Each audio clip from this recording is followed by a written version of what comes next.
Hello everyone.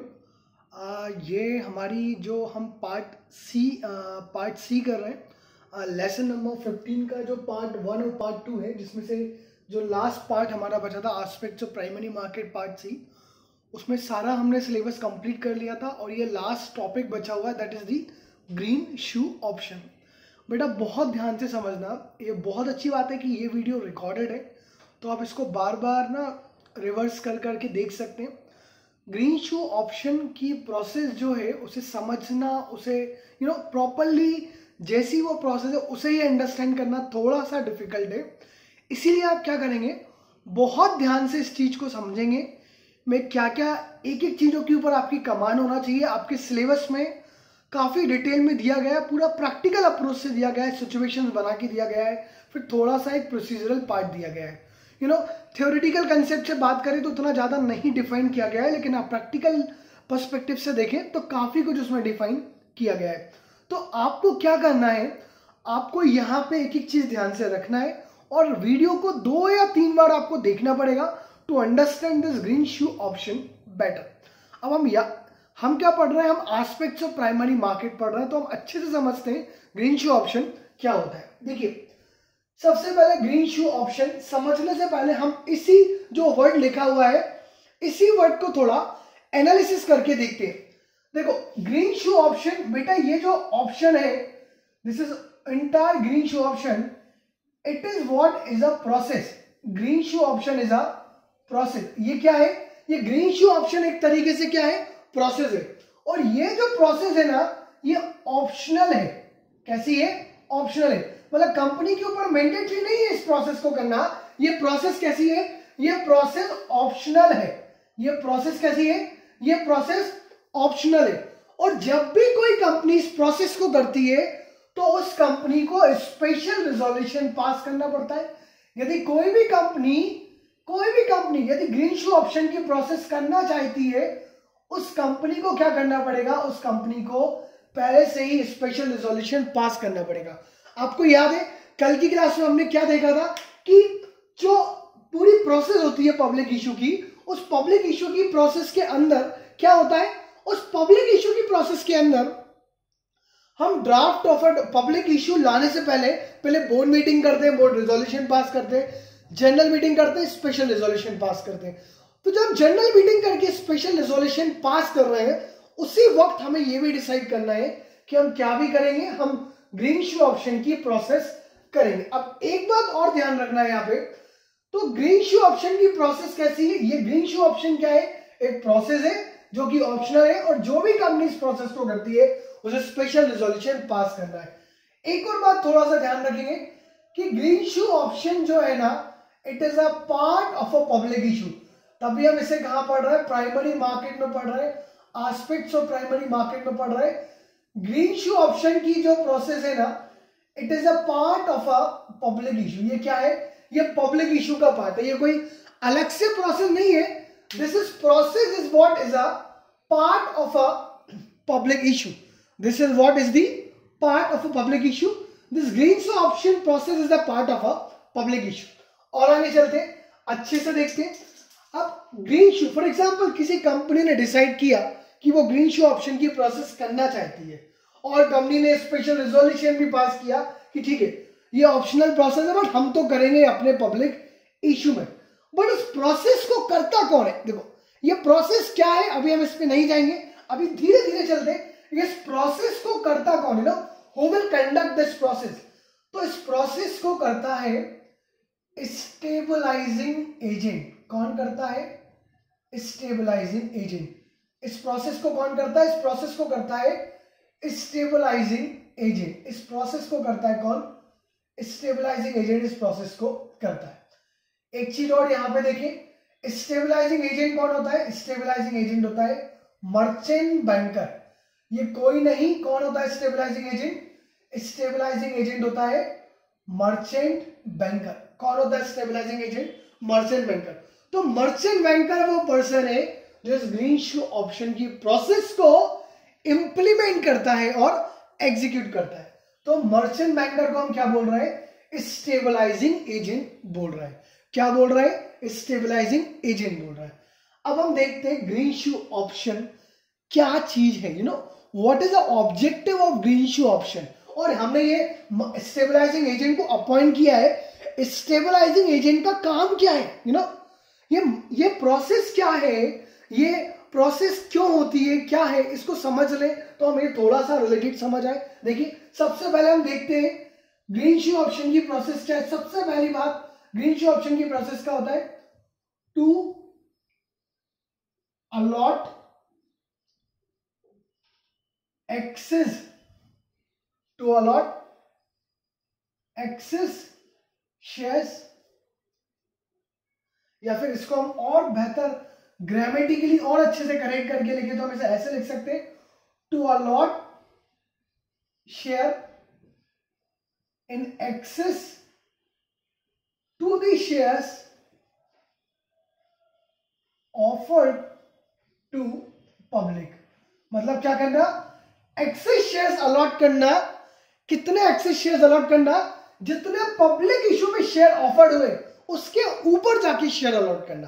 That mean क्या, हमने यदि पब्लिक इशू में 1000 शेयर इशू का पब्लिक इशू है, हमें नंबर ऑफ शेयर्स 1000 इशू करना है, तो क्या मैं 1100 शेयर्स इशू कर सकता हूं। ये उस प्रोसेस के बारे में बात करता है।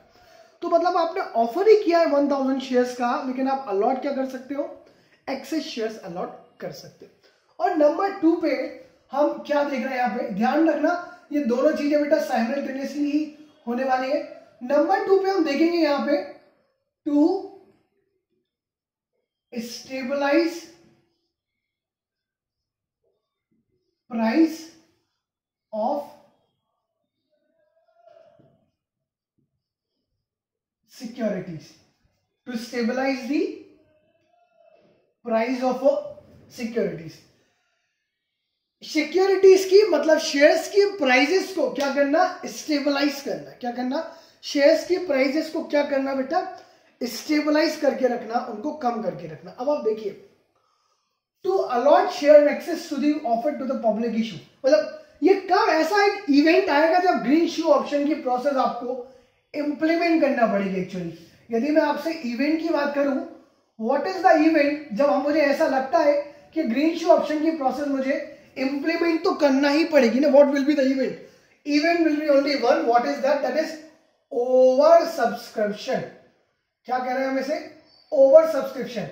If there is a no over subscription, there is nothing like a green issue option. That mean if there is oversubscription, make sure the company has already passed the special resolution, approved the green issue option, and also appointed the stabilizing agent who will implement this green issue option process. That mean जब तक बेटा over subscription नहीं होगा, इस बात को समझे यहां पे फिर से, if oversubscription will not happen, then कैसे हम एक्सेस शेयर्स अलॉट कर पाएंगे। I mean, जब लोग खरीदेंगे ही नहीं तो हम कैसे शेयर अलॉट करेंगे। तो this is the main event, जब ज्यादा लोग, फॉर एग्जांपल आप 1000 नंबर ऑफ शेयर्स का पब्लिक इशू लाए, लेकिन लोग 1500 नंबर ऑफ शेयर्स खरीदने रेडी है, तभी तो आप उनको एक्सेस शेयर्स 1000 के ऊपर जाके अलॉट कर पाओगे। So recently I spoke, what is that the number of shares oversubscribed, that is 500, in my example it is 500। तो हम क्या करेंगे, हम आराम से एक एक चीजों को यहाँ पे समझेंगे। अब एक बात और यहाँ पे आप समझो, ये जो स्टेबलाइजिंग एजेंट है ना, इसके दो ही ऑब्जेक्टिव है, इसके ना दो ही ऑब्जेक्टिव है। क्या ऑब्जेक्टिव है, सबसे पहले to allocate the shares in excess to the share offered to the public, हाँ एक ये ऑब्जेक्टिव है। दूसरा कौन सा ऑब्जेक्टिव है, दूसरा objective to stabilise the price of security. हम एक एक करके देखेंगे कि कैसे ये ऑब्जेक्टिव अचीव हो सकते हैं। मतलब बहुत अलग लगता है इनको समझने से, बट फिर भी देखते हैं कि कैसे ये ऑब्जेक्टिव को अचीव किया जा सकता है। अब हम एक काम करते हैं, ये जो स्टेबलाइजिंग एजेंट है, ये जो पूरी प्रोसेस करता है ग्रीन इशू ऑप्शन की प्रोसेस, ये प्रोसेस होती है एक पीरियड के अंदर, जिस पीरियड को बोलते हैं स्टेबलाइजिंग पीरियड। जिस पीरियड को क्या बोलते हैं, स्टेबलाइजिंग पीरियड कहा जाता है। जिस पीरियड को क्या कहा जाता है, जिस पीरियड को कहा जाता है स्टेबलाइजिंग पीरियड। जिस पीरियड को क्या कहा जाता है, स्टेबलाइजिंग पीरियड। जिस पीरियड को क्या कहा जाता है, स्टेबलाइजिंग पीरियड। जिस पीरियड को क्या कहा जाता है, स्टेबलाइजिंग पीरियड। जिस पीरियड को कहा जाता है स्टेबलाइजिंग पीरियड, जिस पीरियड को क्या कहेंगे हम, जिस पीरियड को हम कहेंगे स्टेबलाइजिंग पीरियड, इस पीरियड को क्या कहा जाएगा, इस पीरियड को कहा जाता है स्टेबलाइजिंग पीरियड। इस पीरियड को क्या कहा जाता है, इस पीरियड को कहा जाता है स्टेबलाइजिंग पीरियड। चलिए ये भी ठीक है। अब हम क्या करते हैं, अब हम ना पब्लिक इश्यू का एक एग्जांपल ले लेते हैं और पब्लिक इश्यू के एग्जांपल्स में आराम से देखते हैं कि क्या क्या चीजें हमें ऐसा पूरी तरह देखना है। तो अब हम क्या करते हैं, हम सबसे पहले एक पब्लिक इश्यू का एग्जांपल लेके देखते हैं। अब देखते हैं बेटा, पब्लिक इश्यू का एग्जांपल लेते हैं हम यहाँ पे एक क्या कुछ हम डायग्राम बना के देखते हैं कि पब्लिक इश्यू के एग्जांपल्स में हम क्या क्या कर सकते हैं।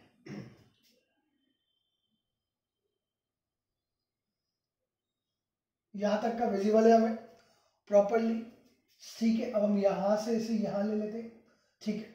और छोटे छोटे से फिगर ले रहा है, इसलिए ध्यान से समझना कि मैं क्या बात कर रहा हूं। यहां पे पब्लिक इश्यू कंपनी लेकर आती है, क्या लेकर आती है, पब्लिक इश्यू लेकर आती है। कितने नंबर ऑफ शेयर्स का पब्लिक इश्यू लेकर आती है, कंपनी लेकर आती है 1000 नंबर ऑफ शेयर्स का, कितना 1000 नंबर ऑफ शेयर्स का पब्लिक इश्यू लेकर आती है।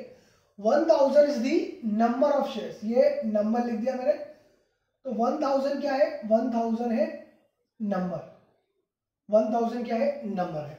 दूसरा, किस इश्यू प्राइस क्या है उस पब्लिक इश्यू की जिसपे ये शेयर्स पब्लिक इश्यू में लेकर आती है। तो इश्यू प्राइस है 20 रुपीज, इश्यू प्राइस क्या है 20 रुपीज। फेस वैल्यू 10 है बट प्रीमियम पे इश्यू कर रहे हैं 10 रुपीज पे, तो इश्यू प्राइस क्या है 20 रुपीज। अब हम ओवरऑल इश्यू साइज की बात करते हैं। इश्यू साइज क्या रहेगा, इश्यू साइज रहेगा अब 1000 मल्टीप्लाई बाय 20, तो ये कितना हो जाएगा 20,000 आपका इश्यू साइज हो जाएगा। क्या हो जाएगा 20,000 आपका इश्यू साइज। बहुत छोटा हम एग्जांपल लेने की यहाँ कोशिश करते हैं। तो this is overall what is the public issue का हमारा ड्राफ्ट है। अब और अच्छे से हम समझते हैं ग्रीन इश्यू ऑप्शन की जो प्रोसेस है, this process is what, this process is the optional in nature, it is not mandatory. और if company wants to implement this process, तो इन एडवांस ये प्रोसेस करने से पहले कंपनी को एक स्पेशल रिजोल्यूशन पास करना पड़ेगा और स्टेबलाइजिंग एजेंट को अपॉइंट करना पड़ेगा। Stabilizing agent greenshoe option की प्रोसेस में दो काम होते हैं और दोनों ही स्टेबलाइजिंग एजेंट के ऑब्जेक्टिव है। क्यों, क्योंकि स्टेबलाइजिंग एजेंट इसी प्रोसेस को करने के लिए अपॉइंट हो रहा है। तो दो ही काम करना, एक क्या, सबसे पहले शेयर्स अलॉट करना है पब्लिक को, और नंबर 2 पे प्राइजेस को क्या करना है, स्टेबलाइज करना है। सिक्योरिटीज की प्राइजेस को उसे क्या करना है, सिक्योरिटीज की प्राइजेस को उसे स्टेबलाइज करके देखना है, to stabilise the prices of securities. तो सिक्योरिटीज की प्राइजेस को वो क्या करेगा, सिक्योरिटीज की प्राइजेस को स्टेबलाइज करेगा। क्या करेगा, स्टेबलाइज करेगा। चलिए ये समझ आता है यहां तक कि हमें प्राइजेस को क्या करना है, प्राइजेस को स्टेबलाइज करना है। अब आप देखिए, जब कंपनी ने इस प्रोसेस को करने के लिए स्पेशल रेजोल्यूशन पास किया, उसी समय कंपनी ने, किसने, कंपनी ने, जिसका पब्लिक इश्यू आ रहा है, कंपनी ने अग्रीमेंट किया। क्या किया कंपनी ने, अग्रीमेंट किया। कंपनी ने क्या किया, अग्रीमेंट किया। किसके साथ अग्रीमेंट किया, कंपनी ने अग्रीमेंट किया स्टेबलाइजिंग एजेंट के साथ। किसके साथ, स्टेबलाइजिंग एजेंट के साथ। क्या अग्रीमेंट किया कि हमें ग्रीन इश्यू प्रोसेस एग्जीक्यूट कराना है, ठीक है, ये बात भी ठीक है। हमें क्या करना है, हमें green issue option process execute कराना है। स्टेबलाइजिंग एजेंट ने कहा ठीक है मैं कर दूंगा, लेकिन आप ये बताइए कि आप ये जो शेयर्स हैं जो हमें ऑफर करना है, ये हमारे पास कैसे आएंगे। तो कंपनी ने कहा आपको ये शेयर्स देने वाले जो लोग हैं वो रहेंगे प्री इश्यू शेयर होल्डर, मतलब पब्लिक इश्यू होने से पहले जो कंपनी के शेयर होल्डर है, जिसे हम बोल सकते हैं ब्रैकेट में एग्जिस्टिंग शेयर होल्डर, क्या बोल सकते हैं, एग्जिस्टिंग शेयर होल्डर्स। कौन लोग, एग्जिस्टिंग शेयर होल्डर्स। क्या करेंगे, अग्रीमेंट करेंगे, किसके साथ अग्रीमेंट करेंगे, स्टेबलाइजिंग एजेंट के साथ अग्रीमेंट करेंगे। क्या करेंगे, स्टेबलाइजिंग एजेंट के साथ अग्रीमेंट करेंगे। क्या करने वाले हैं, अग्रीमेंट करने वाले हैं। अग्रीमेंट का नाम क्या होगा, अग्रीमेंट का नाम होगा लेंडिंग एंड बोरिंग अग्रीमेंट। क्या नाम होगा, lending and boring agreement. Agreement का नाम क्या होगा, lending and boring agreement.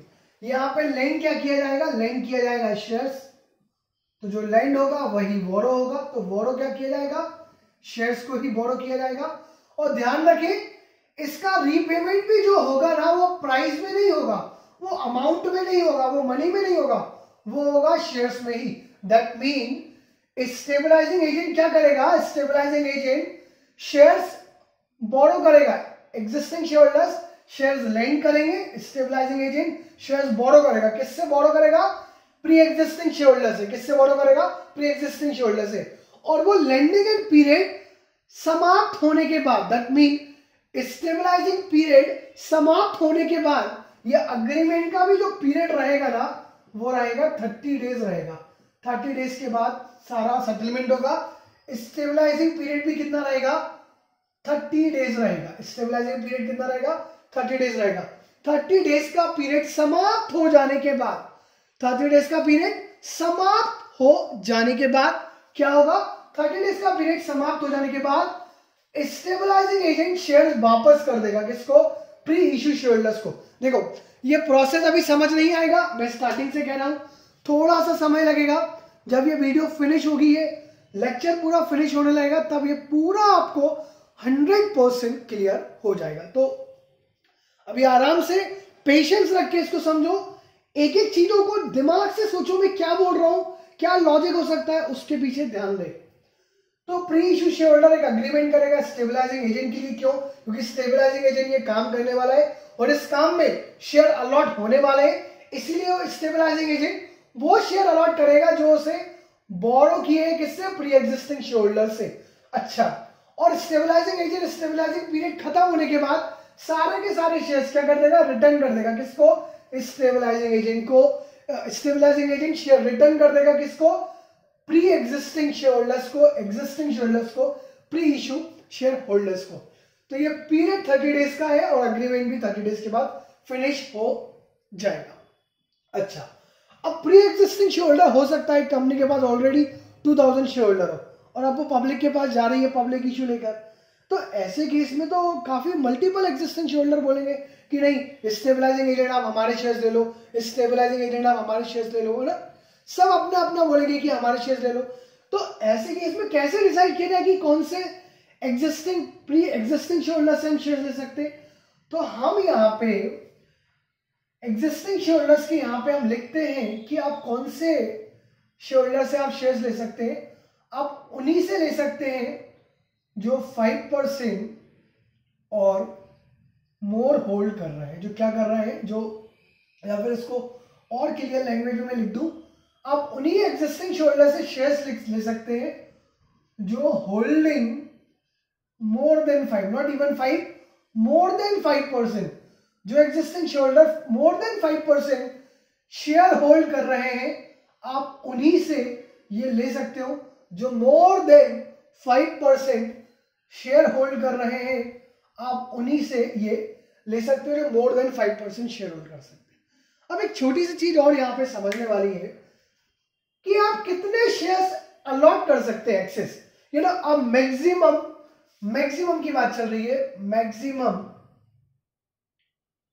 Maximum की बात चल रही है, मैक्सिमम 15%, क्या बोल रहा हूं मैं यहाँ पे ध्यान दें, maximum 15%, maximum 15% of a maximum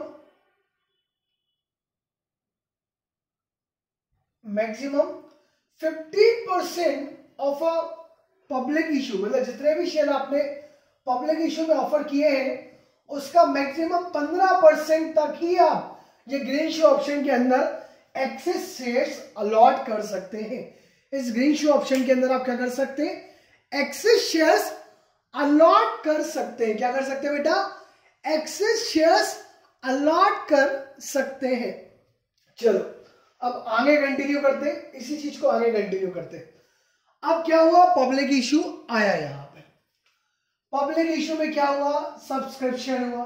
ठीक है, कितने नंबर ऑफ शेयर्स का सब्सक्रिप्शन हुआ, for example number of 1500 shares का सब्सक्रिप्शन हुआ। नंबर्स में देखें तो 1500 शेयर्स का सब्सक्रिप्शन हुआ। अब परसेंटेज में देखा जाए तो कितने परसेंट पब्लिक इशू सब्सक्राइब हुआ, 150%। कितना, 150% पूरा पब्लिक इशू सब्सक्राइब हुआ। परसेंटेज में सब्सक्रिप्शन देखें तो 150% पूरा पब्लिक इशू सब्सक्राइब हुआ। कितना हुआ, 150% पब्लिक इशू सब्सक्राइब हुआ। चलो यहां तक बात 100% फिट है। अब यहां पे कंपनी T+6 बेसिस पे, कब पे, T+6 बेसिस पे कंपनी की बात चल रही है अभी। किसकी, कंपनी की।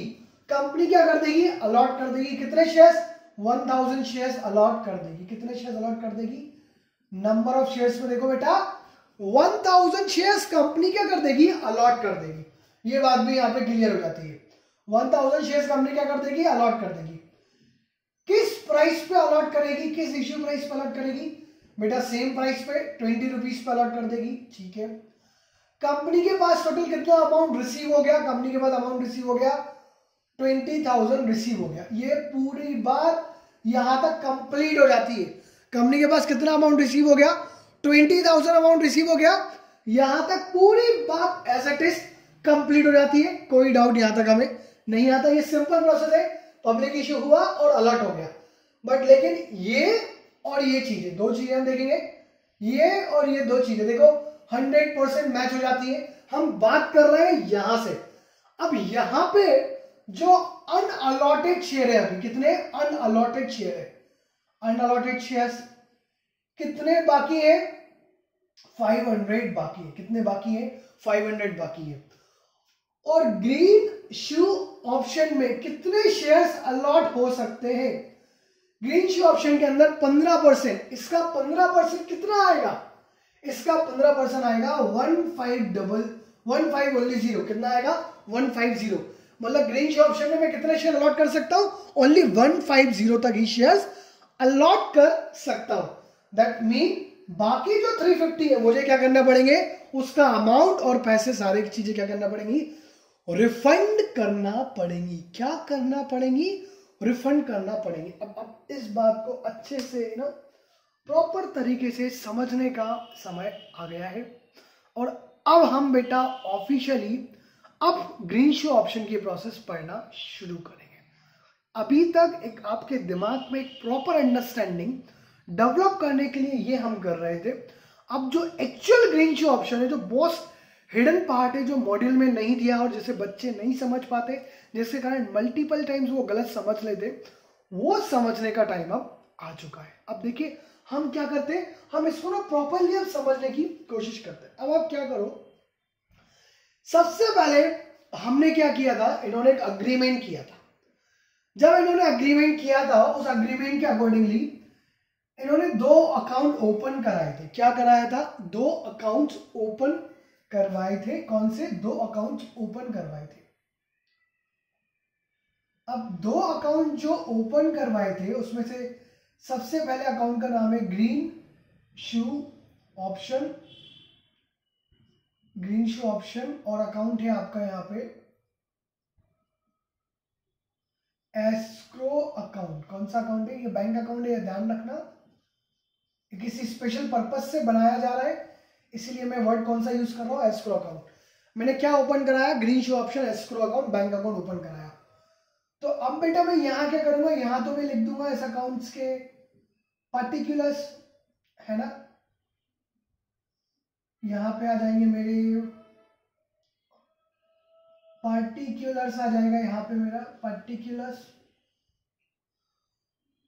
और यहां पे जितने भी हमारी जो खर्चे होते हैं डेबिट होता है, तो सारा का सारा डेबिट अमाउंट हो जाएगा। अकाउंटिंग विच ना all incomes are credit, all expenses are debit, तो उस पर्सपेक्टिव से हम इसे कर रहे हैं। बाकी अकाउंट्स को मत जाना बेटा, मेरी अकाउंट्स थोड़ी सी वीक हो सकती है यहाँ पे। और यहाँ पे हम करेंगे क्रेडिट, मतलब जो भी अमाउंट रिसीव होगा ना वो अपन यहाँ लिखेंगे, तो क्रेडिट हो जाएगा। ये क्या है, ये है हमारा ग्रीन शू ऑप्शन। ये क्या है, ये है हमारा ग्रीन शू ऑप्शन। अब इसे अपन ध्यान से अब आगे भी इसे कंटिन्यू करते हैं। ये क्या है हमारा, ये है हमारा ग्रीन शू ऑप्शन।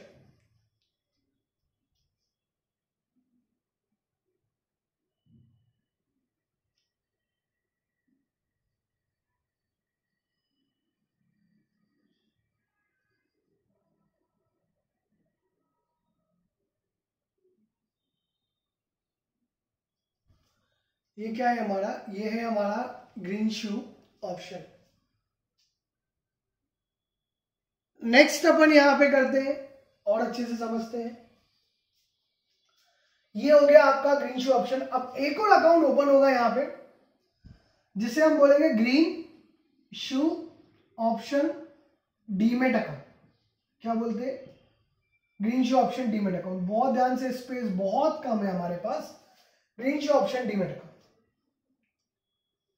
अब इसमें भी कुछ ऐसा मिलता जुलता रहेगा बेटा।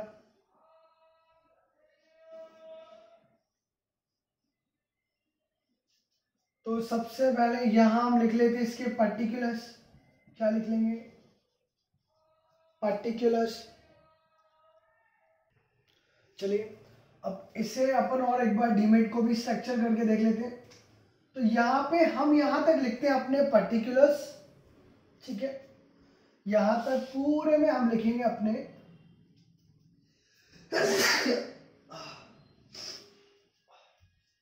यहां तक पूरे में हम लिखने वाले अपने पर्टिकुलर्स। पर्टिकुलर्स के बाद यहां पे हम कवर करने वाले हैं अपने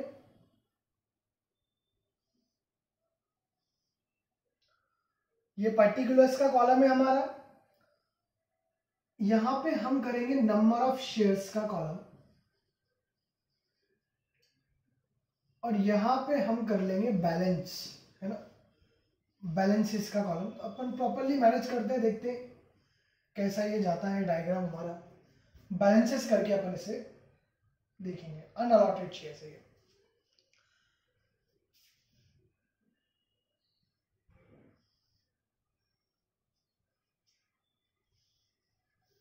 ठीक है, चलिए आगे अपन इसे अब देखते हैं। अब हुआ क्या है, सबसे पहला जो काम है ना, फर्स्ट वर्क इज दैट, सबसे पहले ये देखो कि ग्रीन शू ऑप्शन की प्रोसेस जो थी वो ऑप्शनल प्रोसेस थी, वो मैंडेटरी प्रोसेस नहीं थी।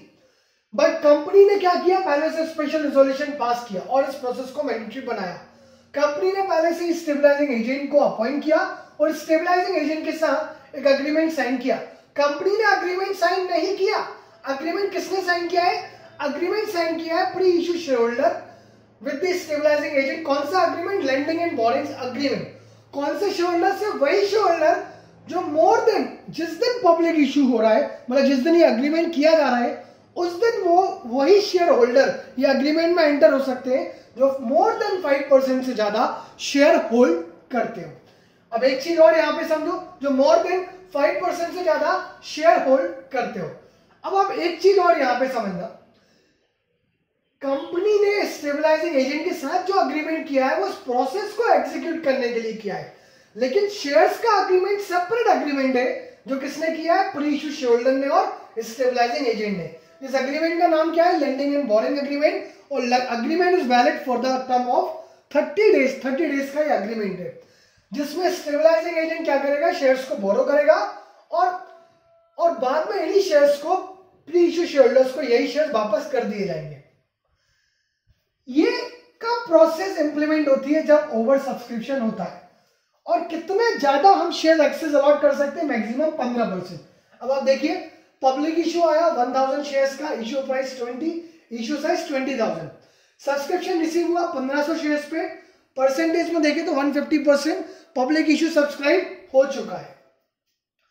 अब यहाँ पे देखा जाए T+6 पर अलॉटमेंट किया गया कितना 1000 शेयर्स का और इश्यू प्राइस 20 और रिसीविंग भी कितने अमाउंट की 20,000 शेयर्स की। ये तो कंपनी का पर्सपेक्टिव है, कंपनी के पर्सपेक्टिव से ये सारा काम कंप्लीट हो चुका है। यहाँ पे स्टेबलाइजिंग एजेंट का कोई काम नहीं है, कंपनी का वर्क है, ये कंपनी ने काम किए सारे। अब हम बात करते हैं स्टेबलाइजिंग एजेंट का। T+6 बेसिस पर ही स्टेबलाइजिंग एजेंट क्या करेगा, स्टेबलाइजिंग एजेंट सबसे पहले शेयर्स को बोरो कर लेगा। क्या कर लेगा, शेयर्स को बोरो कर लेगा, किससे, फ्रॉम प्री, हम यहाँ पे प्री इश्यू की जगह लिख देते हैं एग्जिस्टिंग शेयर होल्डर से। किससे, एग्जिस्टिंग शेयर होल्डर से, किससे, एग्जिस्टिंग शेयर होल्डर से बोरो कर लेगा। कितने शेयर्स बोरो कर सकता है, मैक्सिमम 150। कितने शेयर्स बोरो कर लेगा, 150 शेयर्स बोरो कर लेगा। बैलेंस कितना बचा है, 150। ये प्लस है क्या, माइनस, प्लस। इतने शेयर्स क्या कर लिए, बोरो कर लिए। ये बात भी समझ आती है यहां तक। बोरो करने के बाद यही के यही 150 शेयर्स T+6 बेसिस पर ही क्या कर देगा, अलॉट कर देगा। क्या कर देगा, allot to public. Allot to public, किसको अलॉट कर देगा, पब्लिक को। कितने शेयर अलॉट कर देगा, पूरे के पूरे 150 शेयर अलॉट कर देगा। माइनस हो रहा है या प्लस, माइनस होने लगा। थोड़ा सा स्पेस बचा के लिखेंगे, 150 शेयर्स क्या हो रहा है, माइनस हो रहा है। और अब यहां पे हम बैलेंस के लिए जितना बड़ा स्पेस नहीं चाहिए, यहाँ पे ये बात समझ आती है। तो यहाँ पे हम एक ना बैलेंस का भी कॉलम छोटा सा करके बनाते हैं, जिससे स्पेस यदि बचेगा तो हम यूज कर पाएंगे। ठीक है, तो यहाँ पे बैलेंस था हमारा 150 और यहाँ पे 150 शेयर अलॉट करने के बाद बैलेंस बचता है 0। अब कोई शेयर अलॉट नहीं करना है यहाँ पे, आई मीन अब इस डीमेट अकाउंट के अंदर कोई शेयर बाकी नहीं है। जैसे ही 150 शेयर अलॉट किए ग्रीनशू ऑप्शन के बैंक अकाउंट में, क्या होता है, अमाउंट रिसीव होता है। क्या रिसीव होता है, अमाउंट रिसीव होता है। कितना अमाउंट रिसीव होता है, इसको बोलते हैं हम कंसिडरेशन रिसीव हुआ है, कंसिडरेशन आफ्टर अलॉटमेंट। मैंने लिखा है यहां पे consideration after allotment, consideration after allotment. कितना कंसिडरेशन रिसीव हुआ है आफ्टर अलॉटमेंट, कंसिडरेशन रिसीव हुआ है हमें आफ्टर अलॉटमेंट 150 को मल्टीप्लाई करोगे आप 20 से तो कितना आएगा आपका 3000 आएगा। कितना आएगा, 3000 आएगा। तो कितना कंसिडरेशन रिसीव हुआ है, 3000 रिसीव हुआ है। अब आप यदि पब्लिक इश्यू का 15% देखोगे ना, इसका यदि 15% देखोगे तो इसका 15% आएगा 3000 ओनली। तो मतलब मैं टोटल 23,000 तक की शेयर अलॉट कर सकता था। तो 20,000 के तो ये हो गए और 3000 के शेयर किसने अलॉट कर दिए, स्टेबलाइजिंग एजेंट ने। कब, सेम डे। किस प्राइस पे बेटा, सेम प्राइस पे, कोई डिफरेंस नहीं है प्राइस पर, सेम प्राइस पर शेयर्स को अलॉट किया गया है। क्या किया गया है, सेम प्राइस पर शेयर्स को अलॉट किया गया है। अब मैं यहां पे क्या कर रहा हूं बेटा, यहां पे एक छोटा सा ना वर्क नोट यहां पे करते हैं, छोटा सा ना वर्क नोट बनाएंगे। क्या बनाएंगे, वर्क नोट। जिस वर्क नोट के रेफरेंस से मैं यहां पे कुछ चीजें लिखूंगा जो आपके समझ में धीरे धीरे आ जाएंगी। यहाँ पे छोटा सा एक वर्क नोट तैयार करेंगे, इस वर्क नोट के रेफरेंस से मैं कुछ यहां पर लिखूंगा तो वो आपको धीरे धीरे क्या होगा, समझ में आ जाएगा। चलिए ठीक है, इस वर्क नोट को हम करके देखते हैं अच्छे से।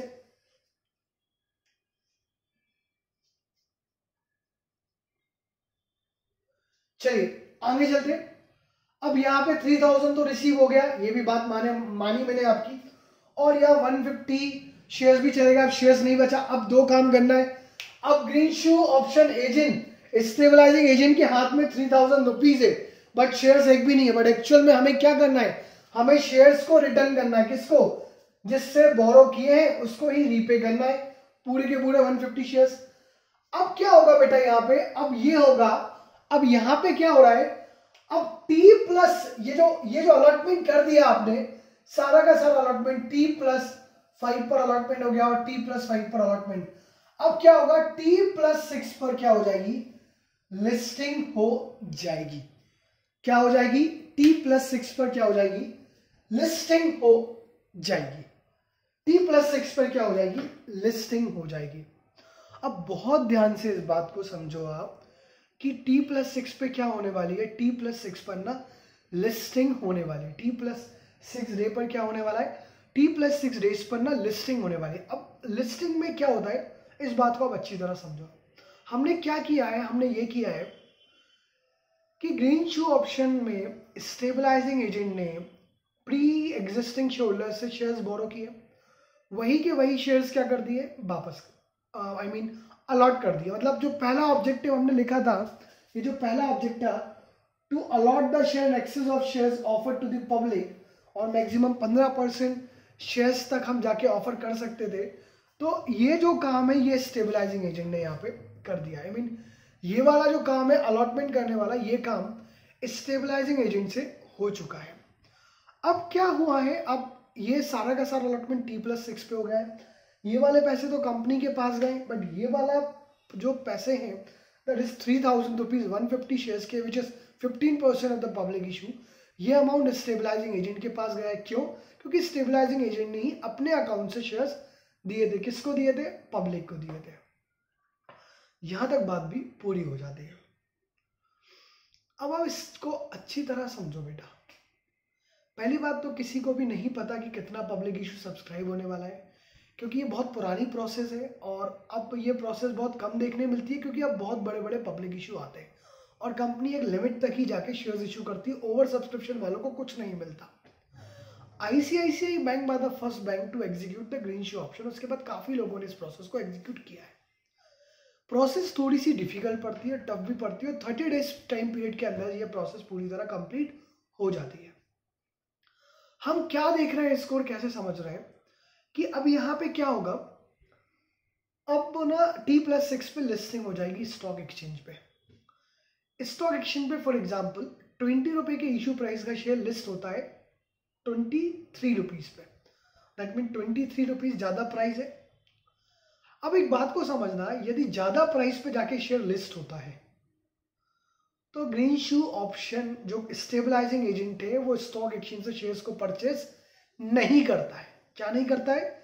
स्टॉक एक्सचेंज से शेयर्स परचेज नहीं करता है। क्यों? क्योंकि स्टेबलाइजिंग एजेंट को क्या करना है, शेयर रिटर्न करना है। तो शेयर्स रिटर्न करने के लिए इसको खरीदना पड़ेंगे, और खरीदने के लिए इसके बाद एक ही ऑप्शन बचता है। कौन सा ऑप्शन बचता है?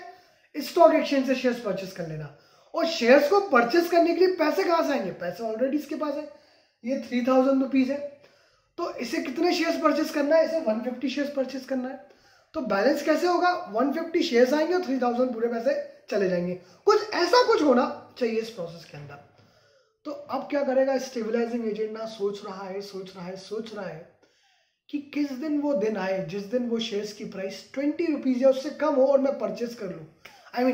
प्राइस 20 रुपीज से नीचे नहीं आएगी या 20 रुपीज भी नहीं आएगी तो वो शेयर्स को परचेज करने वाला नहीं है। तो what is happening in the case, stabilizing agent just keep thinking कि प्राइस एक समय तो ऐसा होगा कि प्राइस नीचे आएगी। जैसे ही एकदम से ऐसा कुछ होता है, प्राइस 23 चल रही थी, 24, 25, 26, 28, प्राइस बढ़ती जा रही थी। स्टेबलाइजिंग एजेंट सो रहा था, सोच रहा था कि प्राइस तो बढ़ती जा रही है, मैं कुछ नहीं कर सकता।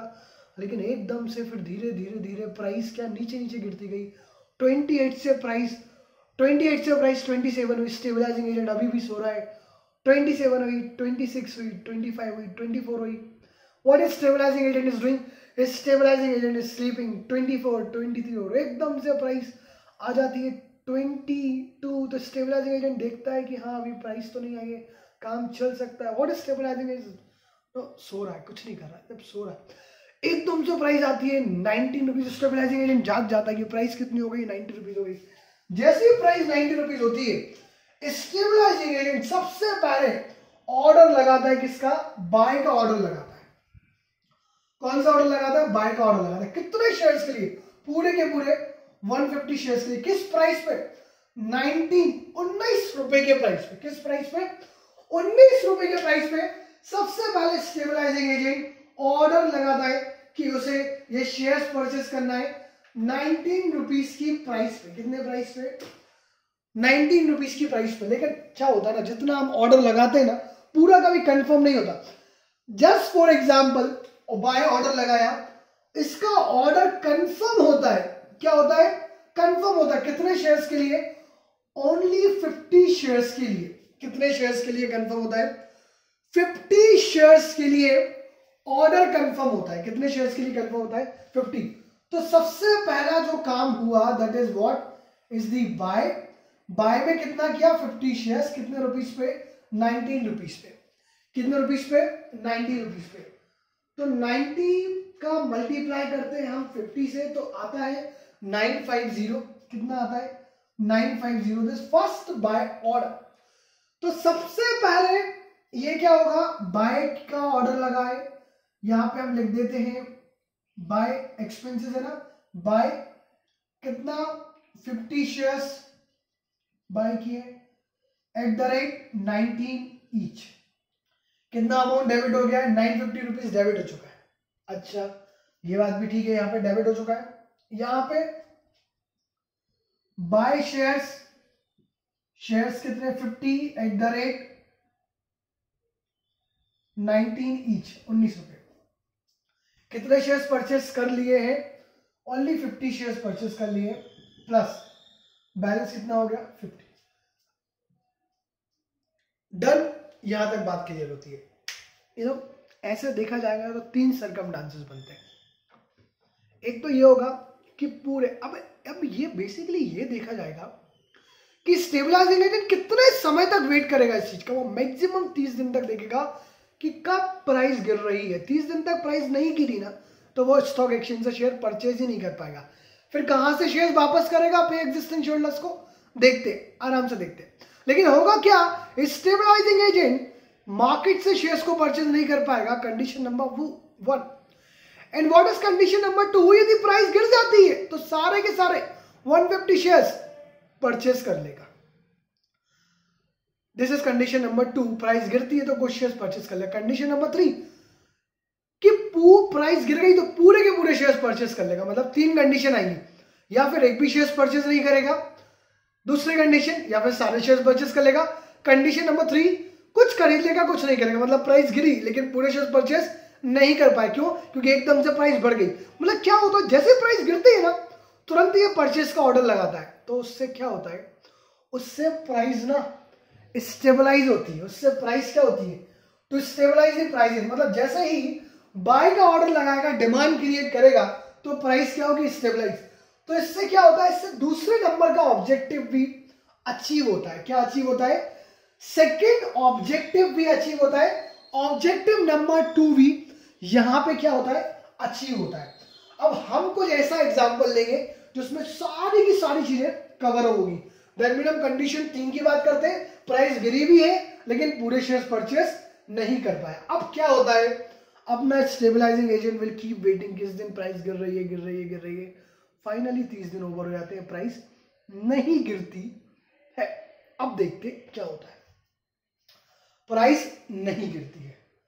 अब क्या होता है, प्राइस नहीं गिरती है तो स्टेबलाइजिंग एजेंट को ना, ये बहुत सीक्रेट वाली बात है जो नहीं समझ पाते, स्टेबलाइजिंग एजेंट को जो 100 शेयर्स अभी लेना बाकी है, तो कंपनी क्या करती है, कंपनी अलॉट कर देती है। क्या कर देती है, कंपनी अलॉट 100 शेयर्स, आपको दिख रहा है, हाँ दिख रहा है यहां से। कंपनी क्या करती है, कंपनी 100 शेयर्स अलॉट, और शॉर्ट में लिख देते हैं इसको बेटा अपन, कंपनी क्या करती है, कंपनी अलॉट भी शॉर्ट में लिखा है, नहीं पूरा लिखा है, company allot 100 shares at the rate, किस प्राइस पर 100 शेयर्स अलॉट करती है, कंपनी अलॉट करती है 100 शेयर्स, और वो करती है किस प्राइस पर, 20 रुपीज। देखो बेटा वही प्राइस पर अलॉट करेगी, ना कम ना ज्यादा, सारी चीजें सेम होना है। तो कितने शेयर्स अलॉट कर दिए, 100 शेयर्स अलॉट कर दिए। अब 100 शेयर्स अलॉट करने के बाद यहां पे कितने शेयर्स हो चुके हैं, 150 शेयर्स यहां हो चुके हैं। अब फाइनली ये 30 डेज हमारे कंप्लीट हो गए और बैलेंस है 150 शेयर्स, और लास्ट में जाके रिटर्न कर दिए जाते हैं शेयर्स। क्या कर दिए जाते हैं, return to stabilizing agent 150 shares, कितने शेयर्स? 150 शेयर्स स्टेबलाइजिंग एजेंट को रिटर्न कर दिए जाते हैं। आपको ये नहीं दिख रहा है तो मैं थोड़ा सा और ऊपर से करके लिख रहा हूं, ध्यान से देखेंगे। अब यह फाइनली क्या हो रहा है? रिटर्न कर रहे हैं हम। क्या कर रहे हैं? रिटर्न कर रहे हैं। क्या रिटर्न कर रहे हैं? 150 शेयर्स रिटर्न कर रहे हैं। क्या कर रहे हैं? 150 शेयर्स। किसको रिटर्न कर रहे हैं? टू स्टेबलाइजिंग एजेंट को रिटर्न कर रहे हैं। किसको रिटर्न कर रहे हैं? स्टेबलाइजिंग एजेंट को शेयर्स रिटर्न कर रहे हैं। कितने शेयर रिटर्न कर रहे हैं? 150 शेयर रिटर्न कर रहे हैं। प्लस होगा कि माइनस? माइनस हो रहा है। और यहाँ पे कितने शेयर अब बचेंगे? 0 शेयर बचेंगे। अब कोई लेना देना नहीं है। जब यहाँ पे इन्होंने 100 शेयर्स परचेस किए, कितने शेयर्स परचेस किए? Buy 100 shares at the rate 20 each. तो 100 शेयर्स का 20 कितना आएगा? 2000 आएगा। 2000 आएगा, ठीक है। ये यहां तक भी सेटलमेंट हो जाता है, 2000 आएगा। यहां पे कितना बैलेंस हो रहा है? यहां पे बैलेंस हो रहा है, यहां पे तो कंसिडरेशन 3000 था, और यहां पे कितना आ रहा है? यहां पे आ रहा है 2950। कितना बैलेंस बच रहा है? 50 रुपीज बैलेंस बच रहा है। कितना बैलेंस बच रहा है? 50 रुपीज बैलेंस। तो ये 50 रुपीज जो बैलेंस है, इसे हम इन्वेस्टर एजुकेशन प्रोटेक्शन फंड में ट्रांसफर कर देंगे। क्या कर देंगे? इन्वेस्टर एजुकेशन प्रोटेक्शन फंड में ट्रांसफर करेंगे। 30 डेज के बाद 150 शेयर्स वापस कर दिए गए, और कंपनी ने एक्सेस शेयर्स, जितने शेयर्स मार्केट से परचेज नहीं कर पाए थे, कितने शेयर्स? 2000 शेयर्स क्या कर दिए? 2000 जो अमाउंट है वो क्या कर दिया है? कंपनी को पे कर दिया। किसने? स्टेबलाइजिंग एजेंट ने।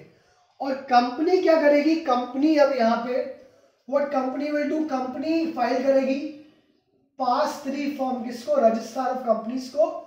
और लिस्टिंग की एप्लीकेशन कितने शेयर्स के लिए? ओनली कितने शेयर्स के लिए? ओनली 100 शेयर्स के लिए। कितने शेयर्स के लिए? 100 शेयर्स के लिए स्टॉक एक्सचेंज को। ये सबसे लास्ट प्रोसेस है, ये एंड है, ये एंड है ग्रीन शू ऑप्शन का। ये क्या है? ये एंड है, ये एंड प्रोसेस है, सबसे लास्ट प्रोसेस है ग्रीन शू ऑप्शन की प्रोसेस है।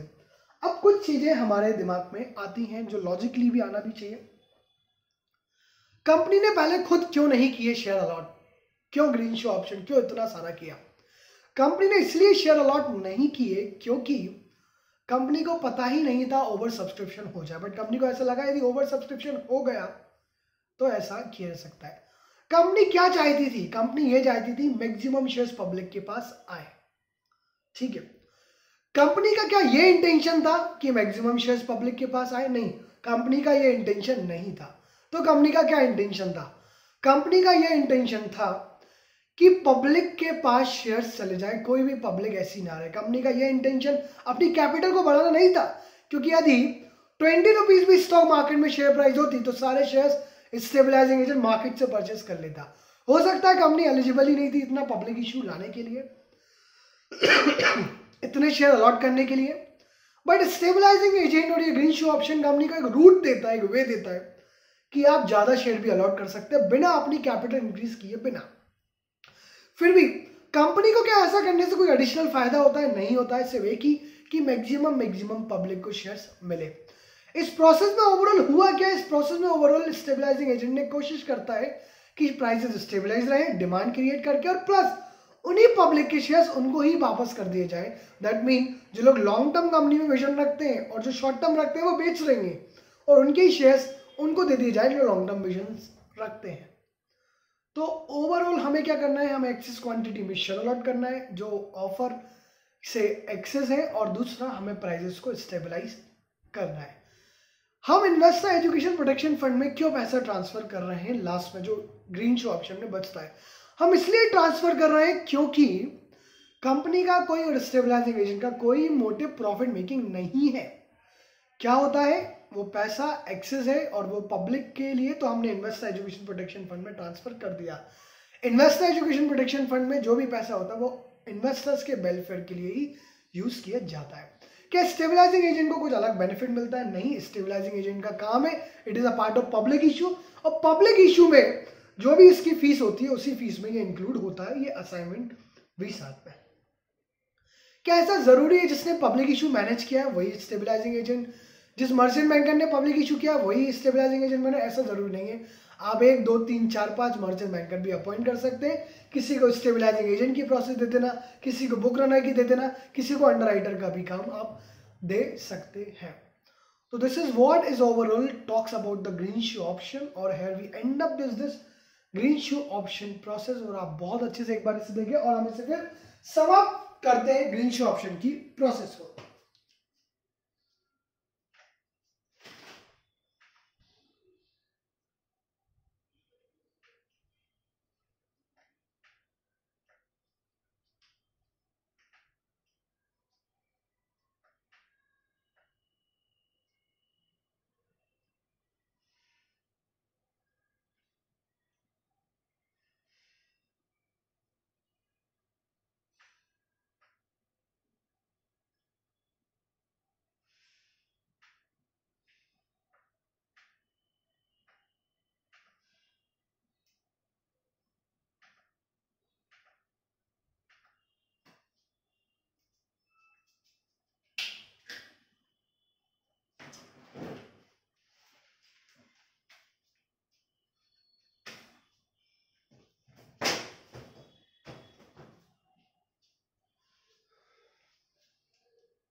ठीक है, मॉड्यूल में आपको ना ऐसे सिचुएशन दिए, situation number 1, situation number 2, situation number 3। तो वो 3 सिचुएशंस हमारे एग्जांपल में 100% कवर अप है। कैसे?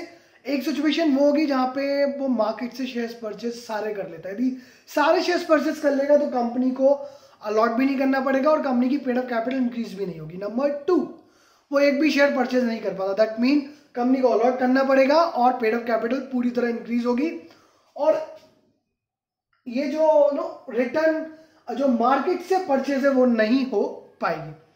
नंबर 3, कि वो यहां पे कुछ शेयर्स परचेस कर लेता है, कुछ नहीं। यदि ये सिचुएशन होगी तो दोनों काम करना पड़ेंगे, मतलब जो लास्ट सिचुएशन है वो दोनों का नहीं और हाँ का मिक्सचर्स होता है। तो ये this is what is the overall process about the green shoe option. और हम नेक्स्ट जो भी हमारा अपकमिंग वीडियो रहेगा उसमें हम फर्दर आगे कंटिन्यू करेंगे इसे। Thank you everyone.